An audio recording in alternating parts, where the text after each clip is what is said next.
नवी मुंबई महापालिकेच्या शिक्षण विभागाचा कारभार पुन्हा एकदा चर्चेत आलेला आहे।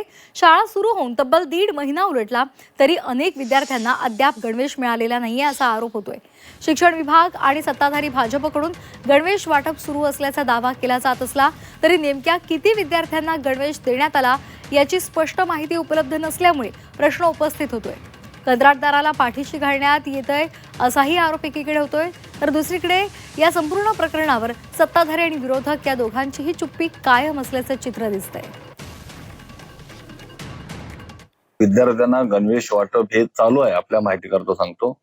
अजूनही वाटप काही विद्यार्थी राहिले त्यांना लवकरात लवकर गणवेश मिळतील याची या संदर्भामध्ये पूर्णपणे त्या डिपार्टमेंट मधून शालेय शिक्षण अधिकाऱ्यांच्या माध्यमातून आणि आम्ही देखील त्याचा पाठपुरावा करून लवकर गणवेश वाटप आता सध्या चालू आहे आणि राहिलेल्यांना सर्वांना लवकर मिळतील याची खात्री पण आजच मी या सभागृहानं माहिती घेतलेली आहे। त्यांच्याकडून या विद्यार्थ्यांना गणवेशाचं वाटप चालू आहे आणि गणवेशाचं किती वाटप झालं याची पूर्ण माहिती घेऊन राहिलेत किती आणि ते लवकरात लवकर करण्याकरता याच्या संदर्भात आपल्याला माहिती देण्यात आली।